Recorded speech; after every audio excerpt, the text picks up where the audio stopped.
I'm an English teacher and a fiction writer, and so it's probably no surprise if I tell you that there is absolutely no more important force in my life than the power of storytelling. And I think I owe that to my mother, and secondarily to the fact that I grew up in Paris, Maine, and had relatives spread all over northern New England. And sometimes it felt like I spent half of my childhood on long car rides to see some aunt or uncle somewhere. And to keep me and my brother entertained as we drove across the state, my mother would tell stories about whatever relative we were going to see or the ancestors we'd had who used to live in these certain places. And my absolute favorite car ride, well, I didn't like the car ride, but I liked the story, was when we would go way up north to the West Grand Lake chain of lakes in northern Maine, and over these little tiny weedy roads. And my mom would tell the story of my great-grandfather. And he and his brother had bought some land up on Duck Lake, and they built a little log cabin, and they'd spend the summer hunting and fishing. And over the course of several summers, they had decided that actually the fishing on the other side of Duck Lake was a lot better. So they waited until the deep of winter one winter, and they just picked the log cabin up, put it on the ice, pushed it all the way across, set it on the other side, and there it was ever after. And I just loved stories like that. I think when I was really little, stories like that helped me feel a sort of deep connection to these places and these people, and they gave me the sense that I belonged here, I belonged in this spot. And that sense of belonging was not always really easy for me to come by. And in part that's because I was born and raised as a little girl, and there I am at about 4 years old, standing in Paris, Maine. My mother sewed that dress for me herself. I was named after my mother's favorite aunt, a woman named Alice. When I was a little kid, I loved my great aunt Alice. She not only made the best fudge in the world, but she also owned a dozen cats. And we would go to visit her on weekends and we'd have Sunday dinner with her. And on Sundays, the rules for the cats were as follows. They had to wear a bow around their necks, and they would not be given their Sunday dinner until they had rolled over. I am a lifelong cat owner, and I have never achieved anything remotely close to this with any cats. So pretty remarkable. So from a very young age, I would say from as early as I can remember, certainly by the time this picture was taken, I always understood myself to be a boy.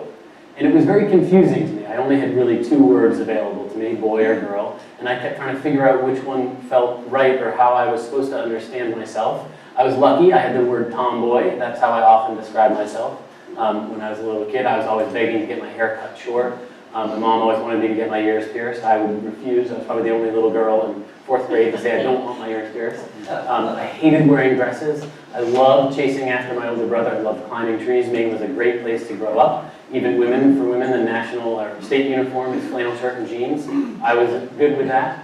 And this word tomboy was really the only thing I had in childhood that came close to explaining how I felt. And I used it as an excuse for why I wasn't like the other girls. I mean, I was a happy kid, but it was kind of frustrating to feel like I never really belonged. And there was this constant sort of tug of war within me. How was I going to fit in? What was I going to have to do? And the world kept telling me that I was a girl, and I kept thinking to myself that I was a boy. And I can remember being about 6 or so years old and going to bed at night, and I would pull the covers over my head, and I would pray to God to make me a boy. And for reasons I can't quite explain, the God that I tended to pray to was Zeus. Another aunt, not my Aunt Alice, but another aunt had given me comic book versions of the Labors of Hercules and the story of Ulysses, and these had given me this idea that Zeus really had no trouble messing around with mortals and was really good at metamorphosis, so I figured he was a good pick. And I'd pray for that, and I really, thinking back, don't remember what exactly I was hoping would happen. If I would change how I was or who I was, or if it was just that the world was going to change how it saw me. Anyway, as I grew up, I learned not to tell people that I was a boy, or thought I was a boy, or wanted to be a boy. I held on to tomboyness as long as I could. This is that classic, I think, 5th grade photo that every kid has when the photographer says, "Smile and show me your teeth, you have braces," and you'll want to remember this. It's not that. I think you'll want to remember the braces. Anyway, I think it was tough for me when I went off to boarding school in 9th grade, trying to fit in I think I'd lost access to the word tomboy. I think I'd outgrown it. Most adolescents kind of lose that word around 11, 12, 13 years old. I became a big jock when I went to Exeter. It was the first time I'd met openly gay and lesbian teachers who were sort of out and proud of who they were. And in short order, I had come out as a lesbian. Again, just like the word tomboy, it seemed to give me this way that I could explain why I was different from other girls. But underneath it all, underneath the long hair and underneath this word lesbian, I still really thought I was a boy. I just couldn't figure out how to explain that to other people. And it probably would have been pretty easy for me to get frustrated and to begin to lose any hope that I would figure out the right way to explain myself. And it was stories that helped me get a sense of who I really was and how I could live in the world. And there was this one story in particular that I had, and that's the story of my ancestor, Deborah Sampson. So if you see the family resemblance between us, you just keep it to yourself. This is a 1790s-ish portrait of her, and I love it as a study for how she probably looked, as well as how her biographer depicted her at the time. So she is said to have had what they called then a Roman nose. That's just literary speak for a big one. She also had a lantern jaw, pretty heavy jaw, and both of those features probably helped her when she disguised herself as a man. And you can see that the portrait just has been accurate to that. But he's also given her a necklace, and he's given her a very high-waisted dress, which would have been fashionable at the time, but which probably serves to emphasize her femininity. And that is constantly, I think, what Deborah was going through as she lived her life, was the way that she appeared, the way that she carried herself in the world, and then the way that people wanted her to seem. And I read her life as sort of a struggle to figure out who she was in a society that didn't want to permit her to be that way. So Deborah is a fascinating person. When I was setting out to write this novel, Revolutionary, my writing teacher at the time gave me probably the best advice I'd received. She said, think of writing a novel like getting married.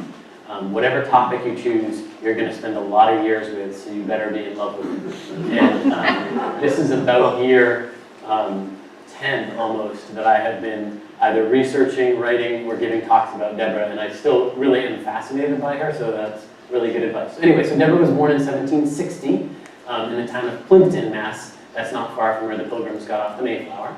And she was one of 7 children. And when she was about 4 years old, her father abandoned the family. He got on board a boat, and her mom used to say, tragically, the ship was lost at sea. But that was actually not true. He got on a boat in New Bedford, sailed it up the coast to Maine, got off and started a new family up here. Anyway, Deborah's mother was left with 7 children, and she couldn't afford to raise them as a single mother. And so she put Deborah out. That's the colonial term for foster care, in essence. Deborah was given to an older widow in town, and she helped the widow with the heavier chores around the house. And from when she was 4 to when the widow died, and when Deborah was 7 or 8 years old, that was Deborah's life, kind of a little maidservant to this widow. And at 8, Deborah was old enough to be sold into indentured servitude. So her mother sold her to a family in Middleborough, Massachusetts. I was amazed to learn this. I didn't really, either I slept through colonial history in America, in Oxford Hills Public Schools, or they didn't teach the part where you could sell your children into indentured servitude. So a term of service lasted until you were 18 if you were a woman, or 20 or 21 if you were a man. So Deborah was sold for a 10-year term of service to the Thomas family in Middleborough. And there she had a flock of ducks and geese that she was responsible for. They had little children that she helped to raise. She did some cooking and some cleaning. She probably helped in the fields during harvest time. A very, I would say, rigorous but domestic life. Somewhere along the way, somebody taught her how to weave, and which was a kind of rare skill, and one that she would make use of throughout her life. And then when she was 18, she was free of her indenture. And at the time, women would be expected to do one of 3 things. You'd be expected to go back home and help your mom and your dad with the other kids or with the farm if they needed help. You would be expected to get married. Or if you didn't want to do either of those things, you would sign on with another family. But what they didn't want was for you to be what they called masterless. And this was a term used for both men and women. They really didn't want you to be without somebody in charge of you. So for a woman, once you were 18, you were technically free, you were technically an adult, but you had no legal standing of your own. You couldn't sign contracts, you couldn't earn income, you couldn't own property, you couldn't run a business. You had to have a master, you had to have a man to do all of that for you. And the only woman who could be legally independent was a widow. And usually she even had to have a lawyer or a brother or some sort of a son to run things for her. So at 18, Deborah was in this really ambiguous category, and everyone was kind of pushing her to get married or pushing her to sign on with their family. But Deborah said, nope, I'm going to figure this out, I'm going to do it on my own. And she declared herself independent, and she began to support herself through weaving. So we think of weaving sometimes as a feminine occupation, but weaving back then was done mostly by men. If you lived in a city, you would weave in a shop, and if you lived in the country, you would be an itinerant weaver. You'd kind of follow the harvests around, and you'd rent a loom, because looms were huge. They were the size of double beds, and you had to be rich to own one, and even richer to own a house to fit a loom into. So you would often actually rent a loom at a tavern, which would have a room with the big walking spinning wheels and the big looms, and you could just rent one for the duration of the harvest. So people would say, I'm going to bring my flax in, and they'd hire Deborah, and she'd weave linen at some tavern in their public room. So this is Sproat Tavern, which sat on the Middleborough Common for many years. And this is an early 20th century picture of it. And Deborah wove there all the time. And it filled my imagination, because the weaving room was either off to the side or off to the back, and the public room where the men would come after work was in front of it. And I can just imagine her kind of sitting at her loom, listening to the conversation and the almanacs and the newspapers being read in that front room, and having her first taste of public life, of being a member of this brand new country. So I went to look for Sproat Tavern, and my long-suffering wife has been on many boring car trips as I go searching for colonial and Revolutionary era history. All we found was this. This is the last remaining piece of Sproat Tavern. It's the 1750 original outhouse. It is a really unique model. It's a 3-seater, and one of those seats is child-sized. It stands at the Middleborough Historical Society in Middleborough, Massachusetts. If you ever go there, I wouldn't quite say it's worth a visit, but in addition to Deborah Sampson, Colonel Tom Thumb is the other famous resident of Middleborough, Massachusetts, and they have a lot of his small artifacts, so it's a very bizarre historical society. Anyway, sadly, a lot of what remains of colonial era Middleborough is hard to ascertain at this point in time. So Deborah would go to these taverns and she would weave, and for about 3 or 4 years she supported herself. Probably a very tough living, but she made it. But then in the spring of 1782, as the Revolutionary War was winding down, General George Washington put out a call for troops. It would be the final call of the Revolutionary War. He was asking for 3 years then. He wanted a term of service of 3 years. And across the state of Massachusetts, absolutely nobody wanted to sign on. Most of the young men and older men had served with the town militia, and they didn't want to join the National Army. Most of them had come back from their service and had settled into farming. It was the spring, they were putting crops in the ground, and they had no interest in what the Army was offering. So towns throughout Massachusetts had to start paying a bounty to get men to sign on. And in Middleborough that spring, over the course of April to early May, the bounty went up higher and higher until it was 10 pounds silver. And that's more money than Deborah would make in years of weaving. So she got up a scheme, and she went to a friend's house where she had a servant, a friend who was a servant, and she stole a set of men's clothes with a friend's help. They got her dressed up in these men's clothes, tucked her hair under a cap, and she went down to the local recruiting office and signed on under the name of Timothy Thayer. Unfortunately for Deborah, she had one unique feature. She had injured the index finger of her left hand, and she couldn't bend it. It had never healed properly. And so when she held her weaving equipment, or when she held a quill, it was a very noticeable grip because her index finger would be rigid. And somebody in the recruiting office saw that when she was signing on and said, "That's Deborah Sampson," and turned her in. Oh. And Deborah got wind that they were going to come for her, so she promptly did the right thing insofar as she returned the bounty to the town, hoping that would get them off her back. But they continued to pursue her, and they said, "We're going to find the constable, and once we find the constable, you're going to be arrested." But she didn't wait for that to happen. She ran away. She stole a different set of men's clothes, cut her hair short, and began to wander all over the state of Massachusetts looking for another place where she could settle down. This was not easily done. She was on foot, and she was on foot and out of her hometown for the first time in her life. Women really couldn't travel unchaperoned, and so most women never went more than a few miles from their home. So she starts here in Middleborough. She goes down to what's now New Bedford. She thinks about signing on to a ship, but she gets a look at a ship for the first time in her life and says, oh, they're really small. So she heads up to Boston. She thinks maybe I can be a weaver, but the wages are actually really low. There's been a flood of young men who've come back from the war and who have gone to the city. So following roughly the red line, she goes town to town looking at places like Dedham and Medway and asking them, how much are you paying for soldiers? And she eventually lands in Bellingham and Uxbridge, where they're paying 60 pounds sterling. She signs on under the name of Robert Shirtliff. They say, great, we'll meet you up in Worcester. They muster the new company in Worcester, and from there they march all the way to West Point, New York. Wow. And I know, shoes didn't have arches back then, so that is a long march. She gets to West Point. That's not Deborah, it's just a picture to show the uniform. And I know, it's like, oh boy, she passed really well.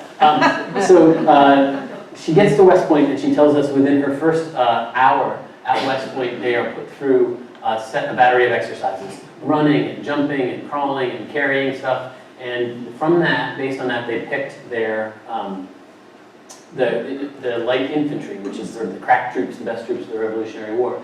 And Deborah was picked to be one of these light infantry troops, which some people say, how is that possible? And I wrote it down because it's such a great quote. It's possible because there was nobody left to be soldiers at this time. And in fact, George Washington court-martialed a colonel from Massachusetts for having brought in such a terrible bunch of recruits. And this is what he says in the spring of '82. George Washington says, I hereby court-martial you because this is what you have brought me. 4 deserters, 2 from the British Army, 2 from the French Army, 4 boys undersized, 2 immigrants who have promptly decamped, a Negro lame in the ankle, and George West, an idiot. So Deborah didn't have a ton of competition. But the other thing I think that's key to understanding is shown in this uniform here. So Deborah says they really picked me just for 2 reasons. To be in the light infantry, and this was true throughout the war, not just in 1782, there were really 2 strict requirements. You had to be tall, because of you can see the musket is pretty big. So you had to be able to hold the musket, draw your ramrod, and then load your gun by jamming the ramrod down into the muzzle. So you had to be at least 5'6" to do that. Deborah was 5'7", which was really tall for a woman and pretty tall for a man. And the second requirement was you had to have teeth. So you had to be able to take your shot, your cartridge, and tear it open. And the cartridge would have been powder and shot mixed together and then sewn into either parchment or paper. So you had to have enough teeth to actually open that. And depending on how picky the sergeant was being on that day, that was between 3 and 5 teeth. Thinking about it, I think it does matter where the teeth are located in the mouth. But, so Deborah had teeth, and Deborah was tall, so Deborah got to be in the light infantry. The other key is, so she's a 22-year-old woman, or I should say she's a 22-year-old female-bodied person, and she's passing as a 17-year-old man. And the uniform, I think, is the key to that, and the fact that every soldier was issued 1 uniform. And she says that in the year and a half that she served, her company was forced to bathe 2 or 3 times. And luckily for her, on each occasion, she managed to avoid it. So she more or less, and everyone else, stayed in this uniform. It was not common to strip down. Even to take off the coat was fairly uncommon, unless you were at very hard labor. So she was around men who were clothed, and the expectation was that they would all stay clothed. So I think that also aided her in passing. Her term of service, I think, is nothing short of remarkable. The pitched battles were over, but she was active in skirmishes up and down the Hudson River. She was wounded in one. She took part of a musket ball or some shot to the thigh and performed surgery on herself to remove it so that the doctor wouldn't. It's really, you can just flip through those pages in the novel, it's a little graphic. But she didn't want a doctor to find out that she was female. So, pretty tough woman. To me, the toughest thing she did, this was another great road trip we took, up to New Windsor, George Washington's final cantonment, the winter camp for the last winter of the Revolutionary War. He knew how to keep men busy. He had them fell all these trees, would build these huts and then live in these huts for the rest of winter. So Deborah stayed in a hut like this. Originally would have had 2 stone chimneys, one on each end, and she shared it with 16 men. Triple-decker bunks. The snowdrifts were probably between 3 and 4 feet high that winter. They had a chamber pot in there. I have no idea how she managed to do that for, again, 3 months of winter. But she did, and she had a really remarkable term of service there. As my introduction mentioned, I heard her story quite often. When I was a little kid, my grandmother loved to tell it. She told it in a very short version. Her version went something like this. You had an ancestor who was such a patriot and so loved her country that she wanted to join the army, and she saw all those boys marching out to join the army from her town, and she wanted to be just like them. And when I was a 5- and 6-year-old girl, that was a story I understood, because every day in my life, I watched my brother and I watched the boys at school doing things that I wanted to do, and I completely sympathized with Deborah's idea that she wanted to be just like those boys. So this was a story that I definitely held on to. You know, I definitely thought this means something, this resonates. And I don't think it was anything so linear as like, oh, she did it in 1782, I can do it today. But it definitely inspired me. I mean, my story is obviously really different, but it was something that I related to. So, as I said, I'd gone off to prep school, I'd come out as a lesbian, and I kind of used that as a reason why I hated dresses, why I didn't want to date boys, why I liked to have my hair short, all of these things. But you have to understand, having grown up in Paris, Maine, and even moving to the booming metropolis of Exeter, New Hampshire, I had limited access to what actually a lesbian was. To me, they were women who had short hair, wore jean jackets and cowboy boots, and that was that. And it took meeting my first lesbian to realize that's not actually like an accurate depiction. I met some lesbians the summer after my junior year in high school. I was spending the summer in Boston. I went to an LGBT support group, and that was the first time that I had the chance to meet folks who were lesbians and who quickly corrected me that not all lesbians wanted to be boys. I was like, oh. So step 1 was realizing I was not a lesbian, and step 2 was then asking, then what am I? And luckily I was in a place where even in 1995, there were openly transgender people, and there were openly transgender people who were my age, whose stories were similar to mine. And as soon as I heard that word, it was just one of those things where I said, that's it. Like, you can do this. You can be born a girl and then live as a boy. Count me in. And I really came out in the course of 2 or 3 days, cut my hair short, asked him to call me Alex, and used he, him, his for pronouns. At the end of the summer, I came out to my parents, and then I called up my dean of students at Phillips Exeter and said, I'll be coming back as a boy. And after a long pause, he said, okay, I don't really know what you mean, but we'll try and do this. And I showed back up that fall in coat and tie, which was dress code for boys at the time, and started my life as a young man. It was, from the outside, a remarkable transformation, but from the inside, it felt very natural. And I think that's one of the challenges of coming out as transgender is usually for the transgender person, it's something we've been thinking about for years and years. But for people around us, they're like, this is what? News to me. And so getting everybody up to speed can take a little bit of patience, and I thank my parents for their patience. I could tell you a ton of stories of what it's like to live as a transgender guy. And there's a lot of amusing stories in there. I did stupid things when I was young. Like I went out to Wyoming one summer wanting to prove that I could live as a man anywhere in America. And I got a job as a forest ranger, and I was like, there is nothing more masculine than being a forest ranger in Wyoming. And I ended up spending a lot of that summer in a Woodsy the Owl costume. Which was not what I had envisioned, but these things happen. Anyway, I thought a lot about Deborah as I came out, and I thought a lot about how similar she and I were. And that's really what started me to do research into her. So here's a statue of her in front of the Sharon, Massachusetts Public Library. It's a nice statue. I think it captures a lot about her in-betweenness. She's got her soldier's coat over her shoulder. She's wearing a dress, and you can't see it there, but her hair in back is tied into what was called a club or a queue, the little ponytail that men would wear. So equal elements of masculine and feminine. And I think that one of the hard things about Deborah is that she was forced after the war to resume her life as a woman. So in 1783, the war was winding down, and they began to de-garrison West Point. Deborah had some activity late in the war. Her company was sent down to put down a mutiny in Philadelphia, the Pennsylvania Line mutiny, and she marched down with most of the garrison from West Point, put down the mutiny, and unfortunately fell ill with fever. And she lapsed into unconsciousness, and the doctor took off her jacket to treat her and discovered that she was a woman. And remarkably, I love this doctor. His name is Barnabas Binney. I think it's a great name. And he took her home to his private residence, nursed her back to health, and when she was healthy again, which took months, she was really ill, he gave her a choice. He said, I have here a dress, and I have your uniform.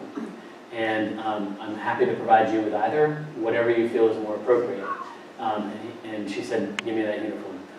And he said, I really think you should tell your commanding officers that you're a woman. You should know that they've been in here while you've been ill, almost every week, asking, where's my good men, Bob? You know, I want him back. We can't march north without Bob with us. And she said, I could never tell him. And Barnabas Binney wrote her a letter and said, whenever you want to tell your commanding officer, just give him this. I've explained everything. And Deborah was very, I think, grateful for that, so that she didn't have to summon up the words herself, but could just hand this over. And about a month after they got back to West Point, she did that. She handed that letter to General Patterson, her commanding officer, and he read it, and he said, I absolutely cannot believe it. And he was completely dumbfounded. And to his credit, and again, quite amazingly, because other women who tried to disguise themselves in the Revolutionary War were very quickly discovered and were often imprisoned, fined, or what was called drummed out, which is when you'd be made to walk a gauntlet as they rolled drums. It was sort of a walk of shame. Quite remarkably, she was given an honorable discharge and was sent home with the rest of West Point. She wasn't made to leave early. Unfortunately for Deborah, the practice at the time was to return young soldiers to their mothers. This was because they were very afraid of mutiny. And you can understand that Deborah did not get along well with her mother. You know, that happens when someone sells you. So she asked to be returned home to her aunt, and she went home to Sharon, which is where her aunt lived. And for some time, Deborah passed herself off as her brother, Ephraim. So she said she was Ephraim Samson, not Deborah. And that was fine for about 6 or 7 months until someone noticed that there was another Ephraim Samson living 2 towns over from Sharon. And someone's kind of put 2 and 2 together and said, one of you is not actually Ephraim. And Deborah had to give up that disguise and resume life as a woman. In short order, she married, she had 3 children, and she lived a life of grinding poverty. They owned a very small hardscrabble farm in Stoughton, Massachusetts. And desperate for money, Deborah wrote an as told to memoir, and then went on the road. She became America's first traveling woman lecturer. She was really remarkable. She'd get up on stage in her dress, and she'd give a talk about her service and her time in the army and her virtue and how she loved this new country. And then she'd go backstage, put on her old uniform, and get out with her musket and go through what's called the manual exercise of arms, the motions of the military drill. I think she was America's first drag act. I can't actually prove this. Anyway, she is remarkable. And thinking of her life story, and especially as I was writing Revolutionary, I found myself wondering, how similar am I to Deborah? Like, how much could I ever claim that she was a transgender person? Is that something that's historically inaccurate? Most of all, I've been grateful for the chance to tell much easier stories than Deborah had to tell. I got to the ending of her tale in writing it, and I just wanted to lapse from historical fiction into historical fantasy and give her the chance to go out. The Ohio Territory was being opened up. I said, oh, get out there and be a man. But society wouldn't let her. She was really circumscribed by the expectations of those around her. And it made me incredibly grateful for the chances I've had to live a very different life, to be a teacher, to be out as transgender in almost every school that I've taught at, to be able to speak about my identity and teach other people about what it's like to be transgender. And it's made me think of all these remarkable sort of synchronies in my life. So about a year after I came out, I was in Rhodes in Greece with a high school friend of mine. The trip was a graduation present from high school. And my friend is from Rhodes, and she was kind of leading me on all these nice sightseeing trips. And one evening in June, we took a bicycle ride up above the old city. And we were up there on this hilltop, in the beautiful evening, and we were out exploring this tumble of marble blocks. And I was in Greece, and I was just enchanted, and I thought every place that had marble blocks must have been some fancy palace. It was just one of those nights that felt really special. And I said, what is this place? It feels really great.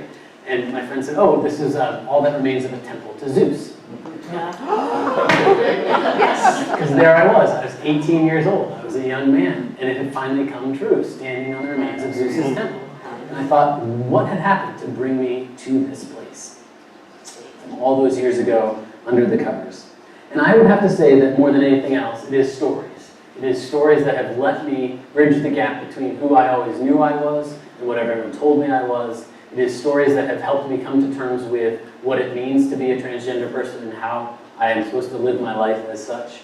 And I'll end with just one last story to give you a sense of how all of this makes meaning to me. It's a story also from that summer after my senior year in high school.